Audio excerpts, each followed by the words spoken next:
Olá, pessoal! Sejam muito bem-vindos ao episódio 12 do Start Hot, né, José? É isso aí, pessoal. Sejam todos bem-vindos aí. Mais um bate-papo aí. Vamos estar falando a respeito aí da Start Hot hoje. Então, nós vamos apresentar o tema daqui a pouquinho já. Então, sejam todos bem-vindos. Já esqueceu do não, tema, né, repetibilidade de peças.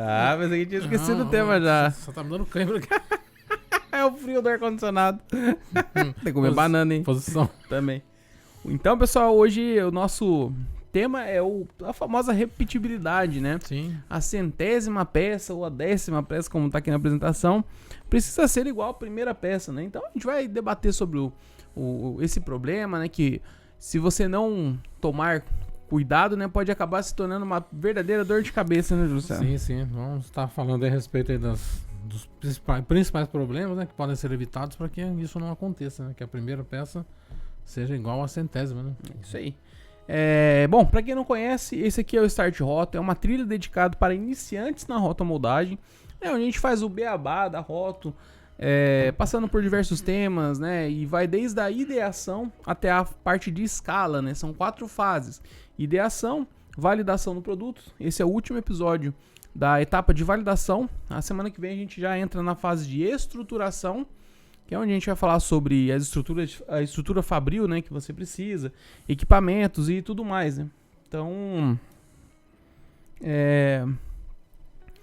Então essa é a terceira etapa. A quarta etapa é a etapa de escala, né? Porque não adianta nada você ter um produto, ter uma fábrica, mas não souber como vender, ainda mais hoje, né, com tudo que é digital, né, José? Então, Sim.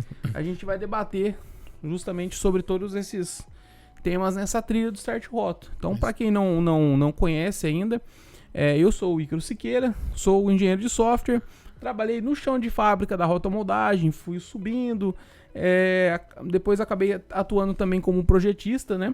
E desenvolvia moldes, peças, né? A gente trabalhava com peças técnicas, né?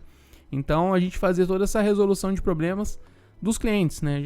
Uma das coisas que saía muito a gente fazia era adaptação de peças em fibra de vidro para plástico. Então era sempre legal, sempre um desafio a gente estar resolvendo esses problemas, né, César? E acabei me tornando programador, né, por um problema que a gente teve numa máquina da empresa. Tive que fazer a correção do Programa. Fazer o programa, né? Correção. Tive que fazer o programa CLP, né? Então gostei da ideia e falei, não, é isso mesmo que eu vim pra ser, né? Então não tinha mais como negar, porque eu sempre gostei dessa parte de informática, né? Então esse é um pouco da história, né? Depois passaram-se anos, fui pra parte da TI, e com o aumento da demanda do trabalho do meu pai, né, eu acabei voltando e a gente juntou para fazer a Portal Rotomoldagem, o Rotocast, e hoje agora o Start Roto. E se apresente, Júlio César, rapidamente, mais rápido que isso, por favor. É isso aí, pessoal. Eu sou o Júlio César. Prazer. Não, conta direitinho. Ele falou, seja breve, pai. Então tá, mas então, trabalho com roto já há mais de 20 anos, né? E já passei por várias empresas, né? Que montei várias empresas também, sendo que 2 delas são referências no mercado de roto hoje.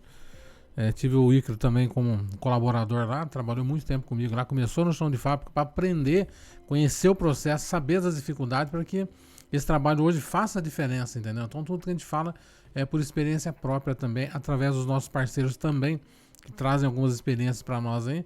Então nós chegamos a sofrer bastante. O Ícaro participou do projeto, foi desenvolver produtos para empresas de grande porte, multinacionais aí, ao qual nós atuamos durante muito tempo. Então toda a experiência que nós passamos para vocês hoje, muitas delas foram vividas por nós mesmos dentro da empresa. E toda a dificuldade que nós tivemos aí durante a nossa caminhada profissional dentro das indústrias, hoje é o que nós trazemos de soluções, ou de pelo menos informações para você. É isso aí, Júlio César. Muito bem apresentados. E vamos agora para a nossa apresentação, sem mais delongas, né? Vamos lá que a gente tem bastante coisa para a gente falar aqui hoje. Bom, o tema de hoje, né, como eu disse, a 10ª peça precisa parecer a primeira, né? Uma peça boa isolada não valida o processo, e a repetibilidade nasce do critério, o famoso POP, que a gente vai falar sobre isso também, registro e controle de qualidade, né? Eu acho que diria que principalmente o controle de qualidade, né? É fundamental, né? Para que você consiga chegar naquela 10ª peça, seja, ou a 100ª, seja exatamente igual à primeira, né? Então, é aquilo, né? A primeira peça saiu boa, as próximas já não obedecem o mesmo padrão, né? Então, o que anima, né? A primeira peça fica show de bola, tudo encaixadinho, bonitinho, né? O visual ficou bonitinho. Então, você tende a ficar confiante e acaba... Não, é isso mesmo, não preciso fazer mais nada, né? Então, pode ser que dê algum problema ali. Então, o que o processo precisa fazer, né? Precisa conseguir repetir o padrão, né, da primeira peça, identificar cedo quando que a peça começou a ter os desvios ali, né, começou a fugir do padrão, né, e principalmente parar de depender de memória, né, porque tem muito disso, né, que a gente vê assim, não, eu já produzo há não sei quantos anos essa mesma peça aqui, e às vezes é só um funcionário, um colaborador que tem ali a receita do negócio, né? Sabe fazer a peça da maneira correta e acontece alguma coisa, o funcionário precisa sair e aí? Né? Então a gente vai falar muito bem sobre isso, né? Até pegando como exemplo aí, né? Eu trabalhei numa empresa que desenvolveu a parte de microfibras, né? Que hoje é muito comum os tecidos hoje.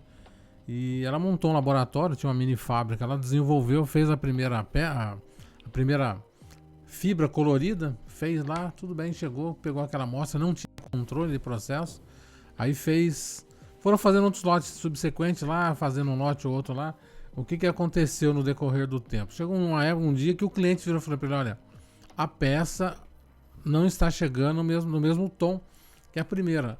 Aí foram pegar a peça lá e foram comparar a última que mandaram para ele com a primeira que por acaso estava no laboratório lá. Aí viram que a diferença de tonalidade era gritante. Por quê? O que acontecia? O pessoal fazia um lote, cortava um pedaço da peça e deixava aquela lá.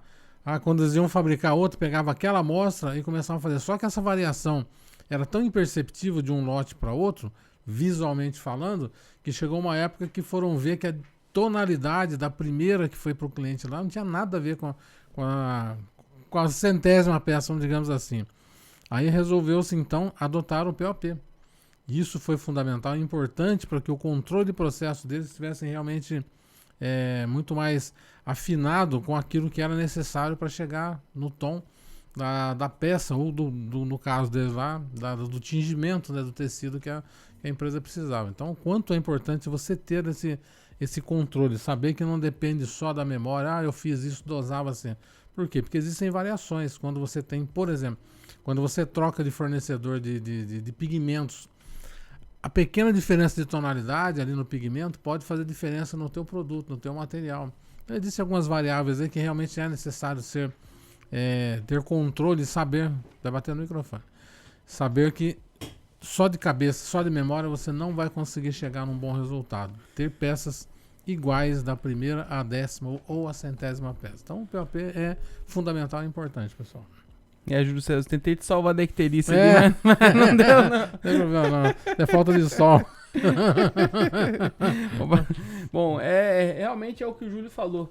É um tema bem importante, né? A gente precisa debater sobre esses detalhes, né?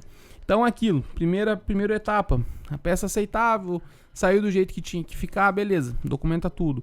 Segunda etapa, receita, trava qual que foi a receita da máquina, qual que foi os parâmetros da máquina, né? E também faz um POP.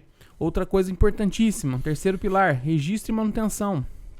Né? Tem que anotar tudo, se acontecer alguma coisa, todas as anomalias, né? Então, você ter um histórico disso é fundamental para você ter a qualidade garantida, né? E o quarto pilar é justamente a questão da qualidade, né?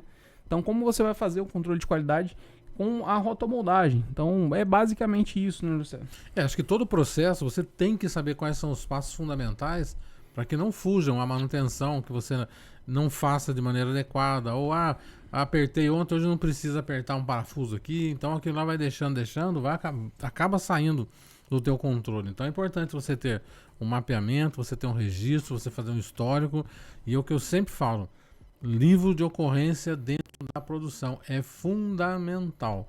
Para quê? Para que a manutenção e a produção estejam em dia, saibam falar a mesma língua, entendeu? Dá algum problema, ele já sabe o que está acontecendo. Se precisar fazer uma correção na produção em função da manutenção, já tem que faz, ser feito lá.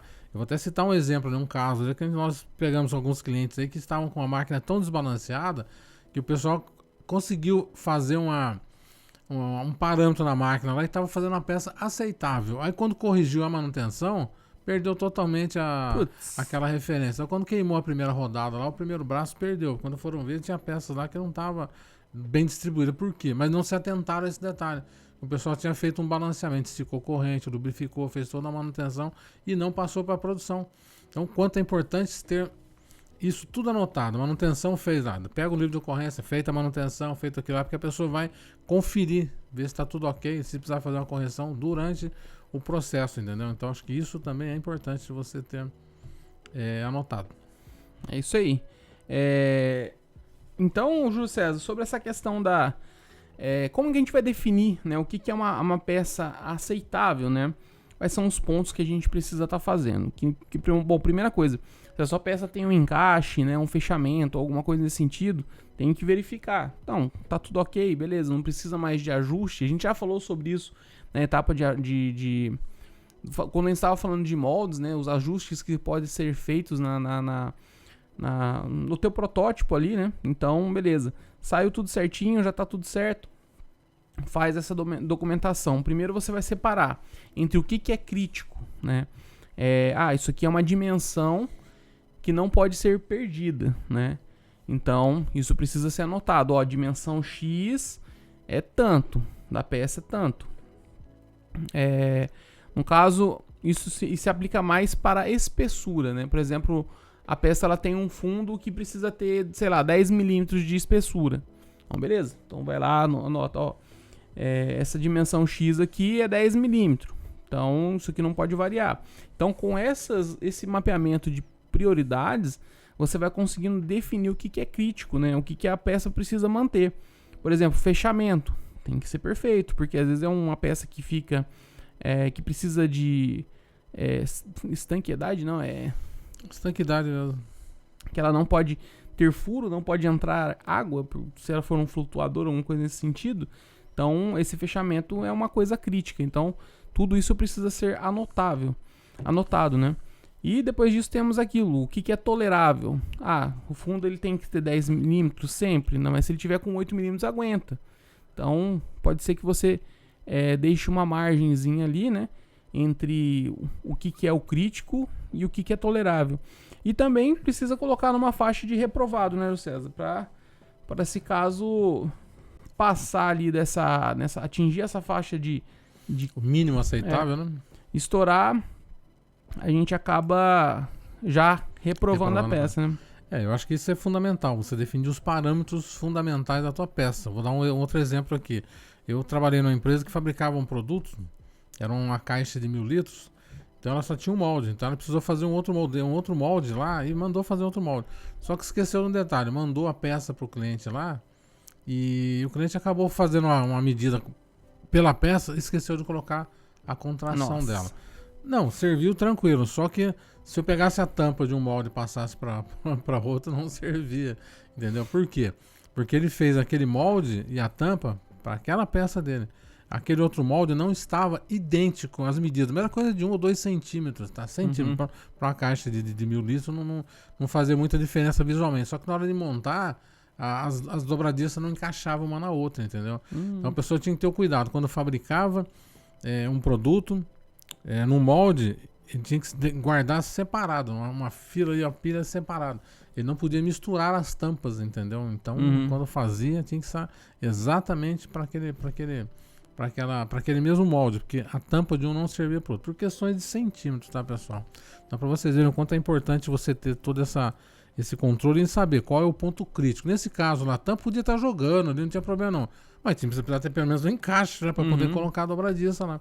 Então é fundamental você ter estabelecido quais são os critérios principais. Olha, a maior preocupação que eu tenho que ter é justamente aqui na dobradiça. Ele pode variar para mais, não para menos, porque não vai encaixar o distanciamento, enfim, algumas coisas lá que você tinha que ter pelo menos um pouco mais de atenção, né?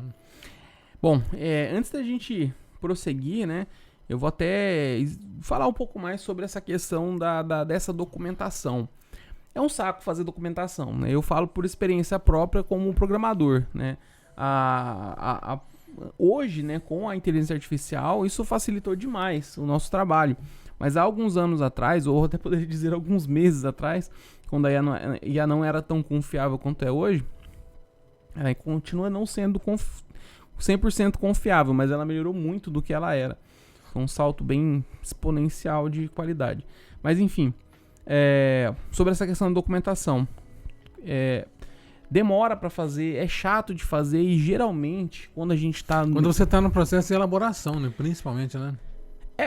Na verdade assim, hoje em dia, né, você não passa tanto, no caso do desenvolvimento de software, você não passa tanto tempo elaborando. Você faz uma tipo assim, comparando com alguns anos atrás. Antigamente o pessoal fazia um processo chamado cascata, que era você fazia toda a documentação de classes, de tudo, para fazer toda aquela documentação robusta.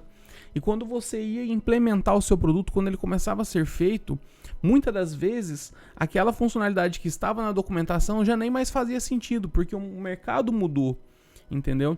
Então a documentação ela ficava defasada por excesso de planejamento. Com o passar dos anos, conforme as necessidades, foram sendo desenvolvidas as metodologias ágeis, né, como o Scrum, que fazem a coisa de maneira incremental. Eu estou contextualizando para todo mundo entender. Então, eles pensavam numa funcionalidade, fazia a documentação daquela funcionalidade, ia lá, testava, beleza, tudo certo. Ia fazendo de maneira incremental. No caso da rotomoldagem, é a mesma coisa. Então, se você faz uma peça, faz uma documentação de uma peça ali, beleza, deu tudo certinho, terminou o processo. Aí você vai e parte para a próxima peça. Porque se você deixar acumular, você vai dar muito trabalho para você fazer toda essa documentação, né? E na pressa, tanto da parte de TI quanto na parte de rotomoldagem, você não vai querer parar a sua produção para fazer a documentação, entendeu? E você acaba pagando o preço disso. No caso, já até citei esse exemplo em outro episódio.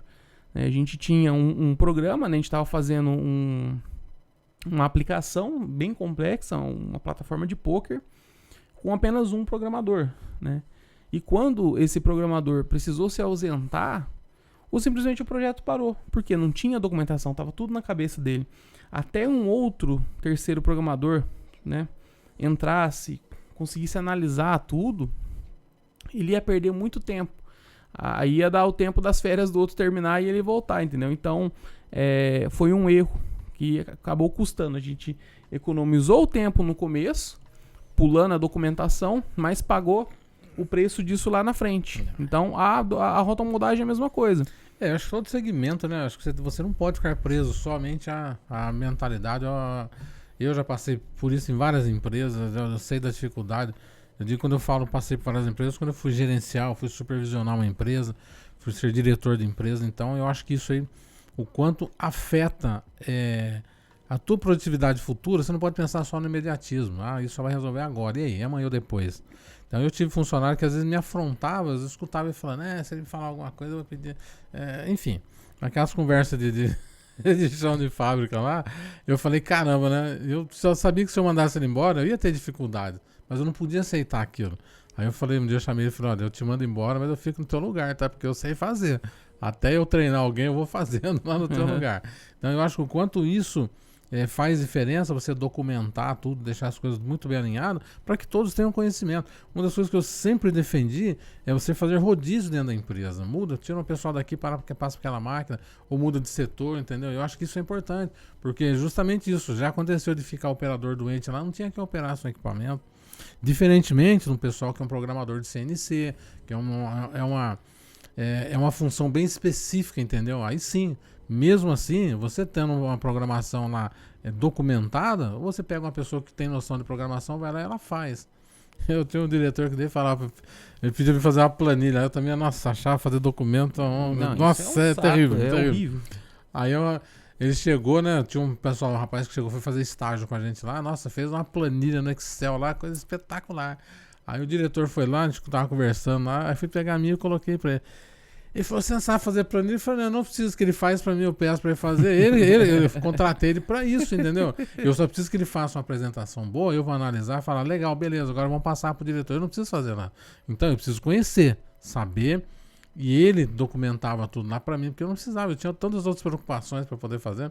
Então, eu detesto fazer documento, mas é necessário, você tem que fazer. Porque se você não paga o preço agora, você vai pagar o preço lá na frente. E geralmente, quando é lá na frente, vem com juros, porque é o momento que é crítico, alguma coisa crítica. Então, e principalmente hoje nós trabalhamos aí com consultoria, assessoria, é necessário a gente fazer uma documentação, uma boa apresentação, passar pro cliente lá. Eu acho que não só dentro da rota, a gente também faz serviço aí para uma outra empresa, não tem nada a ver com rota moldagem, né? É academia, né? A gente faz manutenção. E vira e mexe, a gente tem que estar documentando. É o Icaro que fica. Eu só faço rascunho e ele só dá uma melhorada. Mas ele elabora tudo, né? O Icaro elabora só tudo. Só coloca os dados, né? Então eu acho que isso é importante, é você também passar isso para o cliente. Então, dentro do nosso trabalho hoje, a documentação é fundamental. É fundamental. Não adianta chegar no cliente lá, olhar, beleza, vai dar na mesa, vai ficar dependente da portal. Então nós vamos lá, analisamos, resolvemos o problema deles e documentamos aquilo para ele. O que ele vai fazer com aquilo depois, a gente orienta, olha, faça isso ou aquilo. Agora, se ele quiser fazer bem, se ele não quiser, ele já sabe o quanto custou para ele, em vários sentidos, tá? Para ele chegar a ponto de chamar uma pessoa, no caso nós, para poder olhar o problema dele e resolver. Se ele já tivesse tentado resolver isso no começo, documentado quais são os passos, porque se perdeu, porque o diretor não sabe, foi trocando funcionário e simplesmente ficou vendido nessa história. Então agora nós estamos indo, toda vez que nós chegamos numa empresa, a gente documenta passo a passo do nosso trabalho, tudo que nós observamos, entregamos na mão dele, tudo documentado, o que foi feito, para que ele, e o que fazer, tá? E o que fazer para manter, acho que isso é mais importante. Não é só resolver o problema de imediato, é também o que pode ser feito para melhoria, mas tudo documentado. Por pior que seja você sentar, ficar ali olhando, quebrando a cabeça, muitas vezes você esquece de um detalhe, putz, não coloquei isso no relatório, naquela... Mas é fundamental. Mas tem que ter pelo menos um mínimo, né? Sim. Tipo assim, antes feito do que não feito, né? Ou é aquilo, é um preço que você escolhe pagar. Ou você paga agora, que ainda está com a situação controlada no início, ou você vai pagar lá na frente, quando for fazer essa transição de mão de obra, né? Às vezes você vai mudar a peça, fazer algum detalhe, alguma coisa. Enfim, então é aquilo, não tem como. É um preço que você vai ter que pagar mais cedo ou mais tarde, e mais cedo melhor. E tem um ditado que diz, eu sempre foco nesse ditado, nem tudo que deu certo é certo, tá, pessoal? Deu certo assim, mas não foi o caminho certo. Deu certo por acaso. Então, nem tudo que deu certo é certo. Bom, então, já indo dentro do que a gente já está falando, né? Sobre essa questão do POP, onde você vai registrar isso, né? É o que a gente chama de POP, né? O procedimento operacional padrão.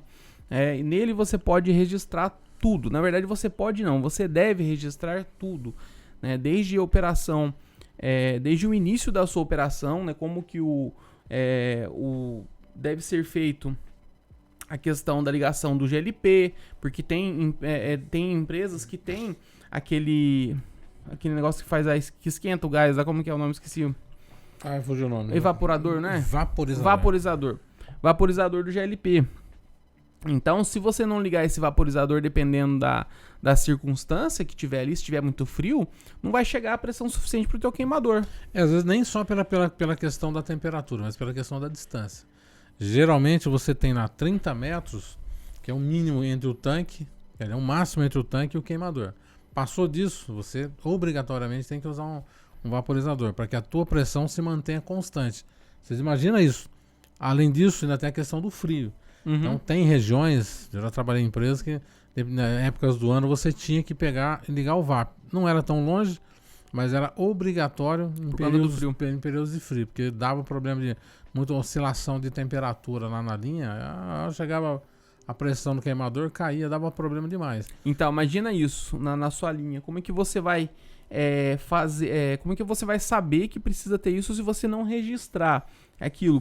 Aquele funcionário experiente que está ali há muito tempo sabe, mas e se ele faltar, né? E se ele sair? Será que quem está ali ao redor vai saber, né? Não, e além disso, né, tem a questão do rodízio de turno, né? Lá tem questão, por questão de turno. Às vezes o cara também, que é bom realmente. foi pro segundo turno, ele não sabe, ele vai chegar de manhã, e aí, como é que faz? Aí o conhecimento é perdido, porque aquele cara que fazia aquele procedimento de manhã, tá à noite, ele não fala nada, aí chega o inverno, aí quando vê começa a dar problema na peça e ninguém sabe o que é. Aí a pergunta óbvia que vai resultar na resposta correta. Nossa, mas e o evaporador? Vocês ligaram o evaporador? Não. Por que não?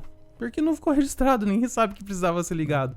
Embora seja óbvio, o conhecimento foi perdido, né? Então esse eu acho que é um exemplo muito bom, né, para colocar nessa questão do POP. Então, registre, né, desde o início do seu processo. Vou colocar aqui a apresentação para o pessoal ver. Registre e justifique o porquê daquilo Melhor, também. justamente, não é só registrar, não. Ó, chegou a época do ano ali, você tem que ligar o vaporizador lá, mas pra quê? Por quê? Justamente. O que isso influencia? O que eu vou observar lá? Porque às vezes chegava a temperatura, bom, já definia, ó, em mês de junho, você já começa, a partir de junho você já passa a usar o vaporizador. É necessário mês de junho? Não, pera aí, vamos avaliar primeiro se o tempo tá tão frio como de costume, entendeu? Então não dá pra ficar hoje sem o vaporizador. Ou não, via de regra, chegou junho, coloca o vaporizador independente. Vai fazer diferença no processo? Não. Se você tiver com ele calor e o vaporizador ligado, não, você só vai gastar um pouco mais de gás porque ele fica um pilotozinho lá, entendeu? Mas nada significativo também que não justifique você. Então adotar o padrão mês de junho, julho, ou chegou de manhã pela distância, lá mais de 30 metros, já ligar o piloto lá. Então é fundamental você ter tudo isso documentado. Documentar e justificar o porquê. É isso aí. Então isso vale para tudo, para material também, né? Porque você coloca lá que a peça tem 1 kg, precisa ter 1 kg. Mas aí a máquina ela começou a ter folga e a configuração começou a sair do eixo e ela começou a não formar a peça ali. Aí o funcionário que já sabe como resolver, ele coloca lá mais um pouquinho de... mais 1 kg. coloca mais 100 gramas lá de material, entendeu? Então, a próxima pessoa que chegar lá fala, 1,1 kg, beleza. Aí o conhecimento vai se perdendo. A máquina vai se deteriorando e quando vê, você tá aí com 2 kg uma peça que era para ser 1 kg. Mas eu cheguei a enfrentar uma situação dessa, que uma diretora chegou, por que tá gastando tanto material se a produção não tava tão alta assim, entendeu? Aí eu fui levantar algumas questões lá e quando se fez a primeira peça, ela tinha um peso X, entendeu? Aí com o passar do tempo, o pessoal foi colocando justamente isso, colocou mais 100 gramas aqui, o operador da tarde mais 100 gramas, mas deu diferença na peça assim de 3 quilos, porque a peça pesava, era para pesar 11, estava pesando 15 quilos, quase 3, um pouco mais de 3 quilos. A 15, não, ela estava pesando, era 11, estava pesando 16 ou 17 quilos, eu não me lembro. Então a diferença era muito grande, entendeu? Aí nós fomos identificar onde é que estava o problema, foi justamente isso. Rebarba do molde foi aumentando, o pessoal foi cortando, aumentando aquela espessura, então tinha que compensar, porque o material está indo para toda a rebarba, estou falando uma caixa grande, tá, pessoal? Então ela pesava 11, era para estar com 11 quilos, chegaram a 16 quilos lá. Então a gente foi resolvendo o problema justamente identificando o porquê que ao longo do tempo foi chegando esse peso.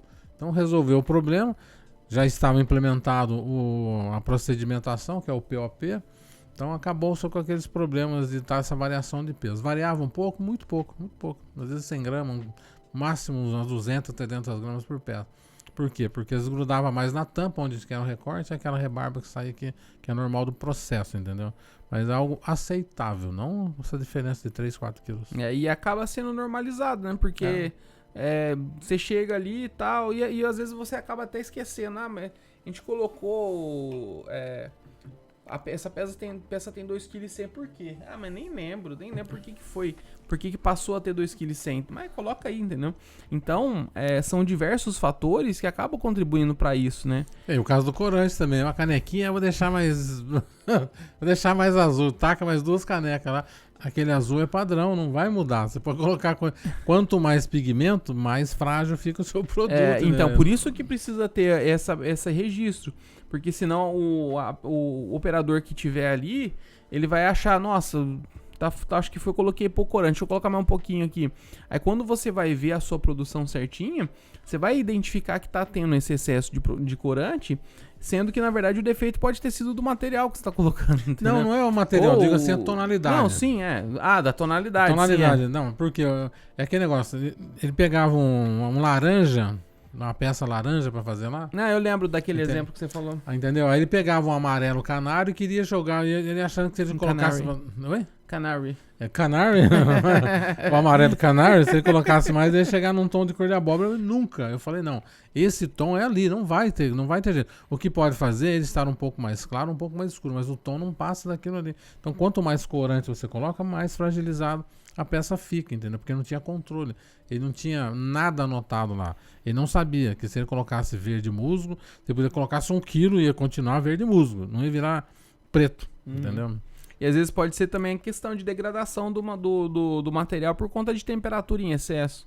Imagina, você vai colocar lá um forno desregulado, você não anotou essa informação, Sim. colocou lá e ao longo do desenrolar da história a temperatura foi só aumentando. Então ele vê, nossa, tá meio descolorado, deixa eu colocar mais um pouquinho de pigmento aqui pra corrigir. Eu cheguei a pegar a casa da empresa pra trabalhar com 320 graus no forno. Era pra trabalhar com 260. Mas então... o que é? Foi se perdendo a história. Aí já era um problema da manutenção. O que aconteceu? Ele simplesmente mudou dentro da máquina o lugar. A gente vai chegar lá ainda nessa parte da manutenção. Que faz a tomada de temperatura. Ai, meu Deus. O pé. Não. O pé? A perna aqui. Oh, meu Deus. Tá um lugar meio ruim a posição aqui. Então a manutenção simplesmente achou que estava enferrujado aquele lá, ele fez um outro furo na máquina lá e mudou o PT100 lá que faz a temperatura e manda pro... Aí quer dizer, ela estava falseando a temperatura lá. Então toda vez que ele fazia a peça saía crua, ele aumentava um pouco até chegar no ponto. Mas não é que estava assim, a tomada de temperatura estava num lugar diferente do costumeiro lá. Então quando fez essa alteração, a manutenção simplesmente não passou para a produção, porque ele fez no final de semana. Então a produção chegou no dia seguinte lá, foi fabricar lá, a peça não estava cozida. Por quê? Porque ele mudou a temperatura, mudou a posição, entendeu? Aí o pessoal foi lá e foi aumentando um pouco a temperatura. É isso daí. E aquilo, né? Era pra colocar na apresentação, voltei errado. Então, falamos de material, o que pode acontecer com a temperatura, questão de molde também, né? Limpeza, isso vale mais do molde, no caso do molde, mais pra questão de manutenção, né? Máquina também, parâmetro de máquina. Putz. Não, no caso do molde, eu acho que você também tem que ter, não só que grudar a peça, tem que evitar de quanto em quanto tempo. Então é importante também você ter realmente tem que ter procedimento padrão lá, olha, a cada semana ou 15 dias, ou então X peça, você vai e faz a manutenção. Sim, Passar um desmoldante, entendeu? Então isso tudo também tem que ser documentado. Questão da máquina, configuração de máquina, o parâmetro de máquina ali, quantas rotações está dando, né? Enfim, isso é informação que deve ser colocada no teu POP, né? Então, é basicamente isso que está nesse histórico, nesse slide aqui, né? A gente acabou adiantando o assunto aqui. Então, não adianta, né? Se você não identificar essas coisas, mais cedo ou mais tarde você vai pagar o preço por não ter registrado tudo, né? Então, aqui, o que move o resultado, data batelada, material, lote, molde. Interessante também essa questão de registrar lote também, né? Cada batelada você fazer um registro, ó, batelada X do material Y, fornecedor tal, chegou aqui com lote tudo, você ter isso registrado, né? Quem trabalha com peças mais críticas, né, tem esse controle de lotes, né? Mas é bom você fazer isso de maneira preventiva, porque você consegue identificar problemas mais facilmente, né? Porque às vezes dependendo do que for, se for só, vamos supor, você tem um registro de batelada ali. Aí quando vê, chegou um lote novo de um outro fornecedor. O cara colocou ali na máquina, rodou e começou a dar problema. Então, a partir dessa troca de lote, você já consegue identificar o erro, entendeu? Você não precisa parar, tentar fazer todo um Sherlock Holmes ali para você identificar. Só esse simplesmente registro de lote já vai dar para você identificar, né? Algumas empresas, elas adotam isso, né? Colocar lote no lote, você entendeu? O número de lote lá. Mas já aconteceu de eu ter fornecedores que não vinha número de lote identificado. Então eu falava, pessoal, anota a data de entrada e o número da nota fiscal quando chegar. Porque às vezes esperava lá uma semana ou 15 dias para começar a usar aquele material, porque ainda tinha muito material. Aí quando dava problema, eu não sabia nem de quem era o material, nem quando é que chegou. Ah, mas eu mandei o material para você naquele dia, tava bom, não. Só que esse material foi de tal dia, depois disso, tá? Quando começou a anotar a entrada, a data, a cor, quantidade, deixava lá. Podia estar até misturado lá as peças, mas a gente já sabia que aquele material passou-se a usar tal dia. Inclusive o pessoal anotava. Chegou o material tal dia de tal empresa, peça saiu perfeita ou não. Então sempre eles anotavam também para ter essa rastreabilidade do fornecedor. Por quê? Ó, esse fornecedor não é bom, para essa peça serve, para aquela lá não serve. Porque eu já tive casos disso, ó. Para fazer isso aqui serve, isso aqui ainda não serve mais.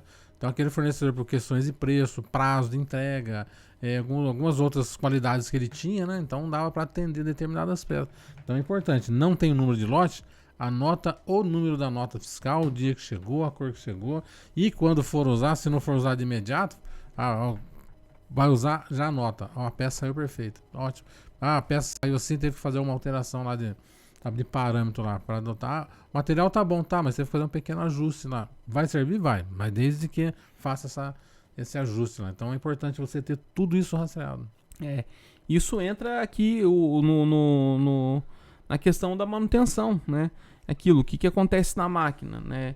Se foi uma parada, uma falha, um ajuste que foi feito, né? A troca de um componente também, né? Um ruído estranho que começou a aparecer, né? Então, todas essas informações são relevantes. São relevantes e precisam ser registradas, né? Porque pensa bem, tem ali um colaborador teu que tá ali todo dia ali, ouvindo o barulho da máquina, quando vê, começa a mudar o barulho da máquina. Ele vai ser o primeiro a saber, né, Luciano? É que nem carro, né? Você que é dono de carro sabe disso. Você tá lá andando com o carro. Quando aparece qualquer barulhinho, você nota. Aí você chega no mecânico, o mecânico consegue nem identificar o barulho. Você tá ouvindo, falando pra ele, até você tentar mostrar pra ele o barulho lá, isso é normal. Meu carro tá desse jeito. Levei pro mecânico lá, ele andou no carro e não conseguiu identificar o barulho. Não, eu subi aqui, ó, o carro tá tudo ok lá, mas realmente o operador ou o dono do carro sabe quando tem qualquer normalidade ali, identificando pelo barulho. Aí no caso é aquilo, né? Só fica meio complicado porque como que o operador vai registrar, né? Vai colocar assim, nossa, a máquina começou a fazer nheque, nheque, nheque. Tem que arrumar um áudio, tem que gravar um áudio no WhatsApp. Mas enfim, pessoal, é só anotar que teve um barulho. Opa, mexi. Só notar que teve um barulho estranho, né? Que precisa ser revisto aí. Não precisa de tanto detalhe assim também, não, né? Especificar o barulho. Então, vamos lá, preparação. Mas tem que virar um beatbox. Pior é você chamar o colaborador pra explicar como que é o banheiro barulho da pra manutenção. Como é que é o barulho? Explica aí. Você arrumar um papagaio, né? Vamos lá, então. Deixa eu jogar na tela de novo. Então é isso, né? Todas as anotações, né? Todos esses registros servem justamente para você comparar, né? E hoje, com a era da inteligência artificial, é tão fácil você fazer isso, né? Não é tão fácil assim, mas é aquilo. Com pouco conhecimento que você tiver, você já consegue ter uma visão muito boa da sua empresa, né? Do teu processo. O Gemini, ele, por exemplo, ele é bem integrado ali com as planilhas. Você coloca ali, ele lê todas as planilhas, né? Ele faz planilhas para você, então é muito mais simples você estar criando esse tipo de coisa, né? A gente está aí com o nosso curso de inteligência artificial para rotomoldadores, mas se está em fase de gravação... Uma hora sai. Uma hora sai. Eu vou trazer todas essas novidades para vocês, como vocês podem fazer, né? Para obter o máximo aí da inteligência artificial no seu dia a dia. Inclusive nós temos aí alguns parceiros, né, que nós já estamos aí conversando a respeito disso, né, o quanto é importante essa integração da inteligência artificial no segmento de rotomoldagem. Nós já vemos equipamentos já que já vem com isso, né, até ficamos surpresos aí com um parceiro nosso que a gente não vai divulgar ainda, né, mas nós estamos fechando essa parceria com eles lá. Só essa integração que o equipamento dele tem pro operador ou pro diretor da empresa lá, é um negócio fantástico, né? E pode ser implementado, pode ser melhorado cada vez mais aí com o curso aí de inteligência artificial, que eu acho que é fundamental para tudo hoje em dia que você faz. Não adianta, né? O mundo mudou e não tem, né? Ou você acompanha ou você fica para trás, né? Só exemplo disso, você tá dirigindo hoje com o celular na mão, você é multado. Porque a inteligência artificial identifica que você está com o celular na mão, sem cinto, entendeu? Então dá pra você ver, até dentro do teu carro hoje em dia a inteligência artificial pega você fazendo coisas que não deve, dirigir sem cinto, usando celular.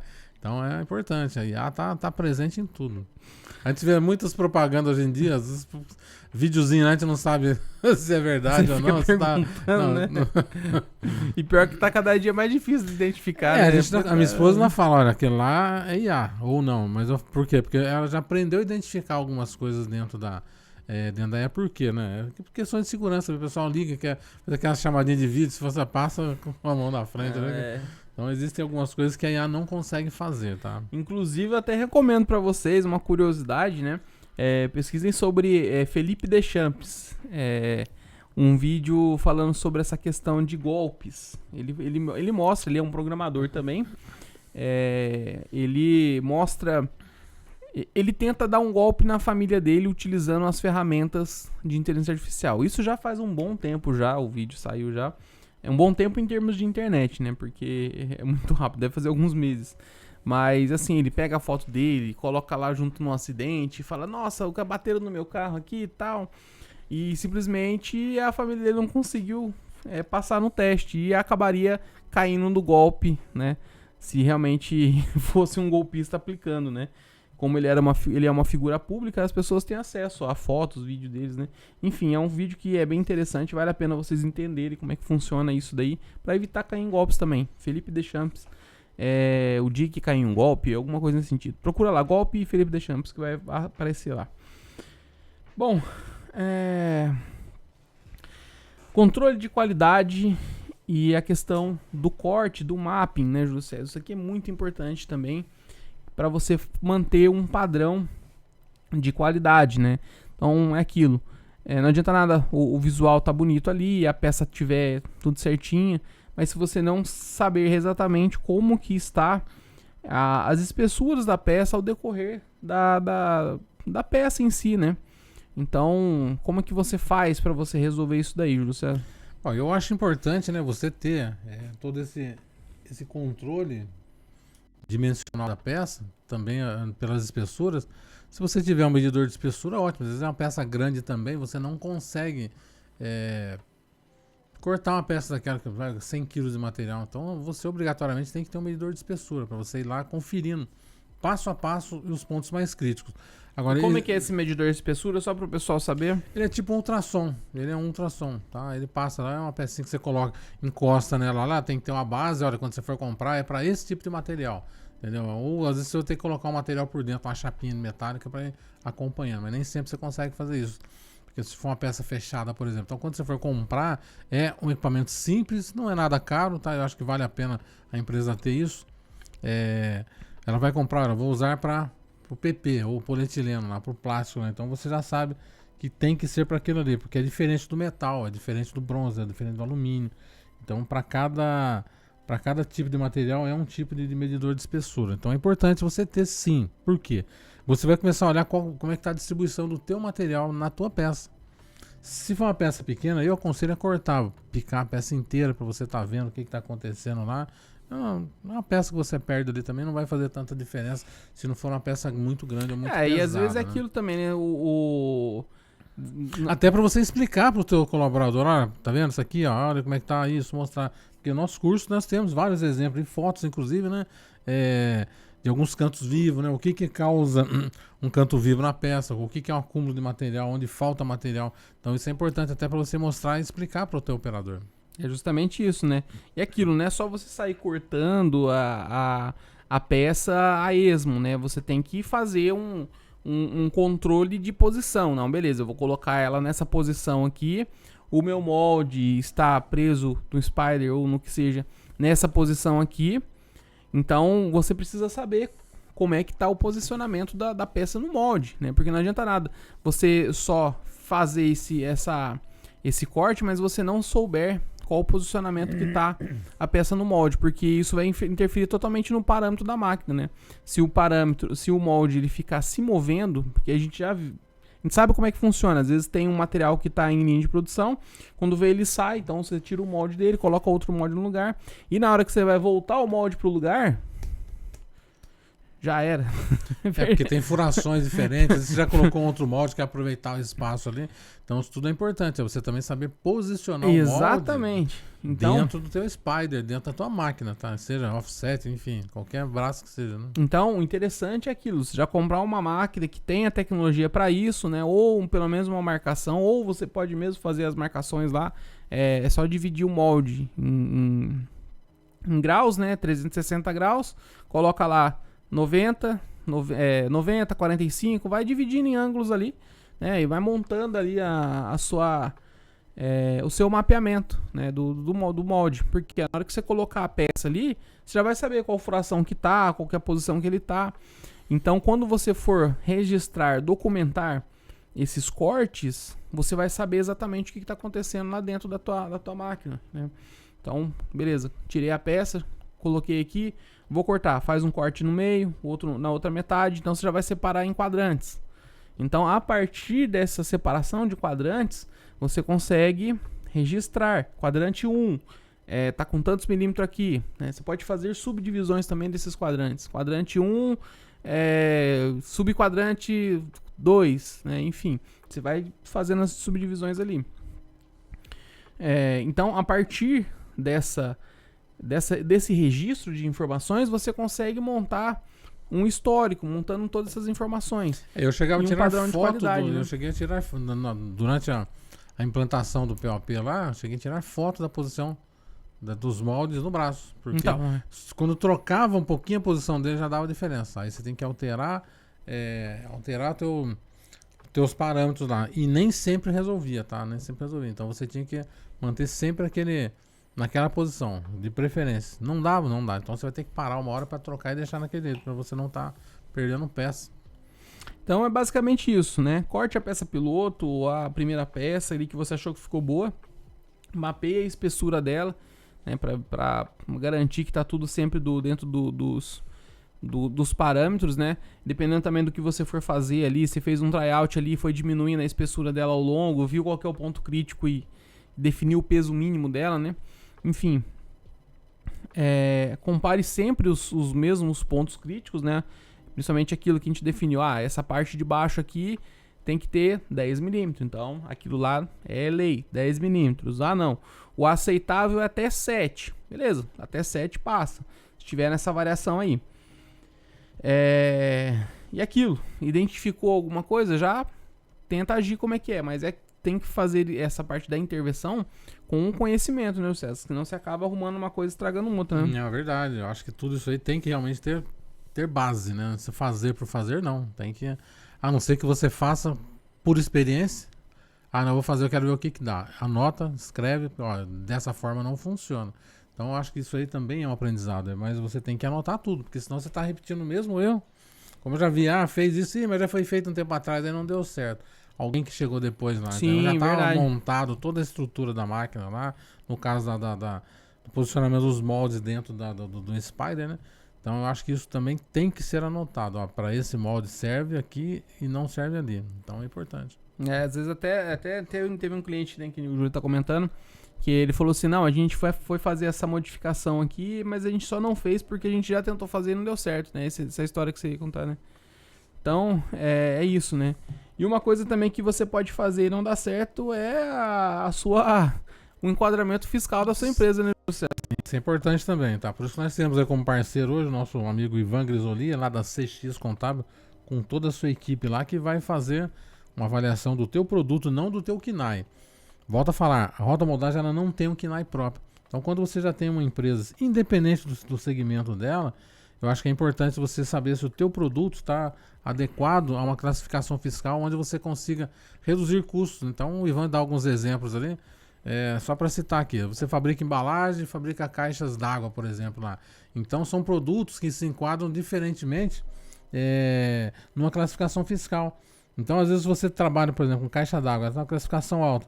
Aí você trabalha com outro tipo de produto, classificação baixa lá, mas sempre manteve a tua, como se diz, o teu enquadramento lá em cima. Então ele pode avaliar pelo produto e fazer o ressarcimento do que você já pagou de imposto ao longo dos anos. Então é importante sim vocês fazerem uma consulta com o Ivan lá da CX Contábil lá, que vai poder dar um bom direcionamento. Tenho certeza que vocês têm que ter alguma coisa para poder ter de benefício. Mesmo que não seja ressarcido, mas pelo menos reduzir o que você vai pagar futuramente. É isso aí. E também para falar sobre um caso aí que eles tiveram lá, que teve uma redução de custo aí, um ressarcimento bem interessante, um dinheiro que estava parado, voltou pro bolso. Nada melhor que o próprio Ivan Grisoli para falar pra gente sobre isso, né, Luciano? É isso aí. Então vamos lá, Ivan Grisoli. Você ainda acha que contabilidade é um custo para sua empresa ou é um investimento? Eu vou provar para vocês que ela é um baita investimento. Eu sou o Ivan da CX Contábil. Então, a gente tem uma empresa de transporte que no último trimestre eles faturaram em torno de 2.540.000 reais. Pelo lucro presumido, que seria o enquadramento deles natural, eles pagariam em torno de 625 mil reais em impostos, ou seja, uma alíquota em torno de 24,6%. A gente realizou um ajuste tributário para eles e somente no último trimestre do ano passado eles economizaram 480 mil reais em impostos, ou seja, 480 mil reais que ficaram no caixa da empresa para que a empresa consiga investir mais ainda no seu negócio, gerando mais emprego, gerando mais receita, gerando mais emprego novamente. Então, você ainda acha que ter uma contabilidade é um custo? Reveja seu pensamento.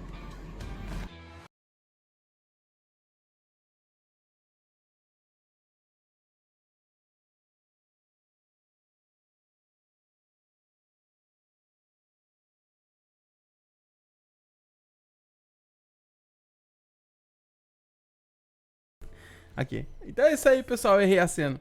Então é isso aí, pessoal. Ivan Grisolia da CX Contábil, né, César? É isso aí. Faça uma consulta com ele, atende o Brasil inteiro, tá? Ele, toda a equipe dele é bem empenhada naquilo que fazem, né? Nós temos aí grandes resultados aí dentro dessas indicações que nós fazemos para ele, inclusive com a gente aqui também. Então, faça lá. Tenho certeza que vocês vão estar satisfeitos com o resultado do trabalho dele, o quanto isso pode trazer de benefício aí para a tua empresa. Então, tá lá. CX Contábil. Ivan Grisolia, um grande abraço. Mano.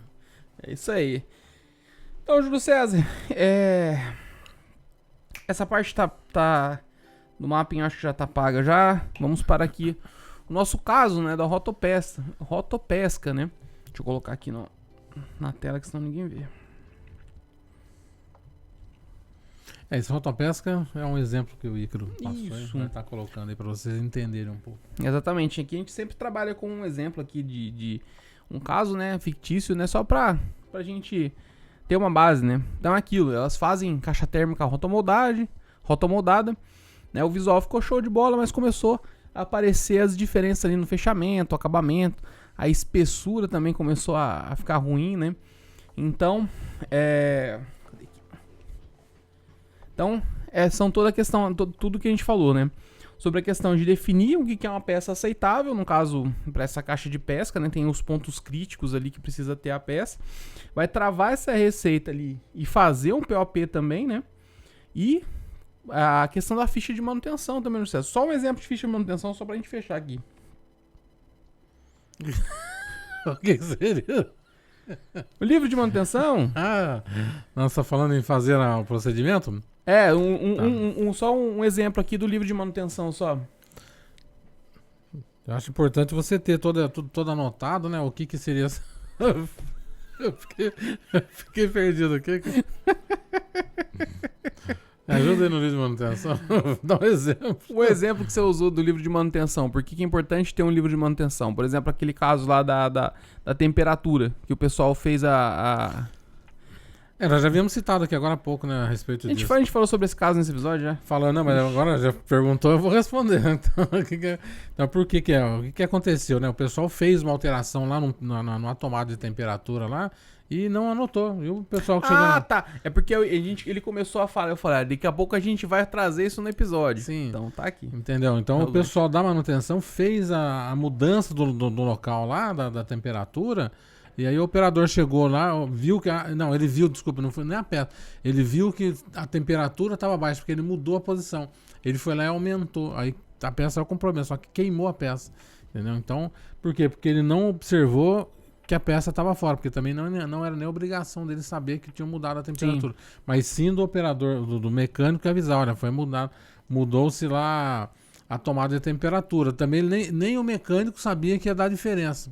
Porque não estava perto do maçarico, hoje já está um pouquinho mais longe, ele deveria ter um pouquinho mais de noção e saber, olha, vai realmente ter algum problema lá. Vou avisar o operador para ele controlar.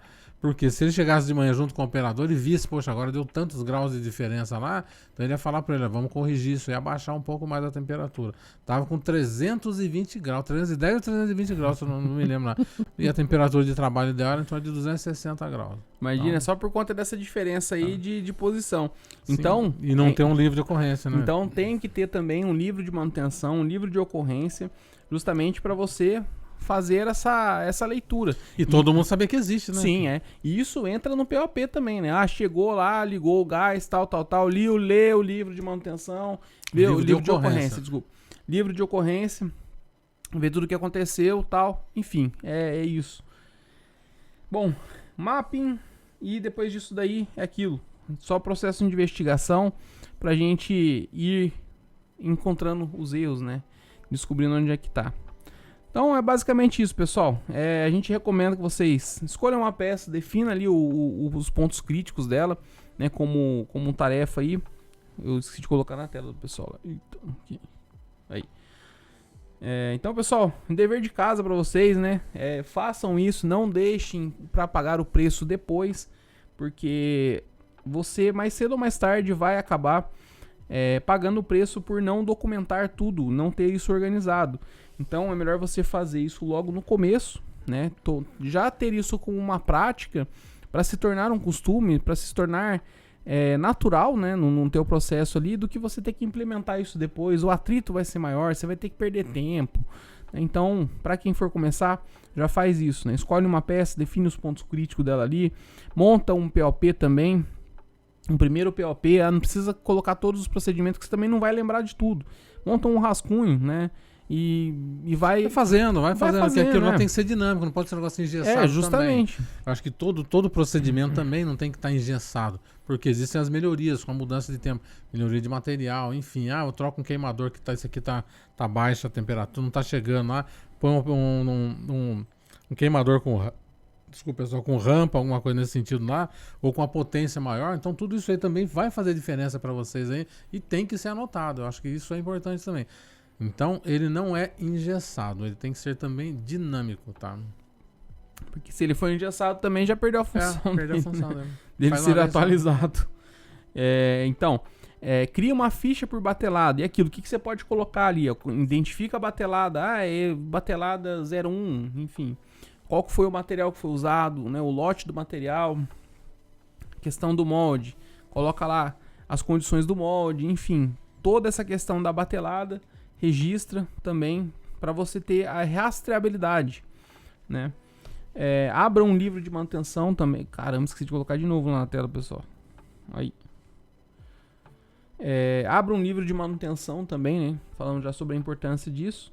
E aquilo, sempre faça um controle de qualidade. Se você não tem um medidor, corte uma peça aí a cada, 100 peças e faça as medições junto com o livro, com o POP, para garantir que está tudo sempre nos conformes, né? Então é aquilo, sem registro não existe janela, existe apenas tentativa e erro, e muitas das vezes acaba sendo só erro, porque acaba se perdendo muito conhecimento ao meio do caminho aí, né? Eu acho que isso tudo é válido para qualquer produto, para qualquer segmento. Você tem uma produção, você tem uma fabricação, você tem lá uma prestação de serviço. Eu acho que você tem um procedimento é fundamental para que você mantenha sempre um padrão mínimo aceitável, tá? É isso aí. Bom, pessoal, esse foi o episódio 12 da nossa etapa de validação, o último episódio dessa etapa.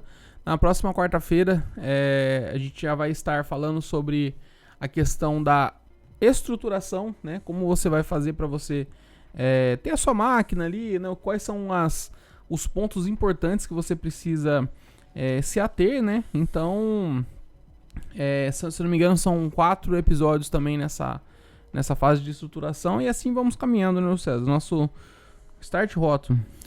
Sim, é importante, né? Já fechamos esse quadro, né? Mas esse bloco. Agora a gente já começa a pegar a parte da estruturação, né, Icaro? Para poder dimensionar o teu produto, saber como que você vai mensurar o que você vai estar investindo, comprando em moldes, né? A quantidade, enfim. E a gente vai começar a dar um pouquinho mais de noção para vocês de ciclo de máquina, quanto tempo, para que vocês já saiam pelo menos com um pouco mais de informações nesse sentido. Né? É isso aí. E essa etapa de estruturação é muito importante porque é aquilo, né? A sua peça define todo o resto. O que você vai trabalhar, qual produto você vai colocar no mercado. Então, todo o resto, de maneira otimizada, é claro, é definido através dessa decisão, né? Então, eu vou trabalhar com peças pequenas. Então, tem uma máquina adequada para isso, tem uma configuração de braço adequada para isso. Então, são diversos parâmetros, né, que vocês precisam analisar e a gente vai debater tudo dessa etapa de estruturação. Né? Mas é isso aí, pessoal. Nós estamos aqui a Portal para auxiliar no que vocês realmente tiverem de dúvida. Então, com ideia de implantar um POP, como é que nós vamos estar fazendo, independente de finalizarmos todos os nossos blocos, né? Mas nós já temos aí alguns trabalhos já feitos, né? Que nós podemos estar ajudando vocês a implementar dentro da tua empresa, né?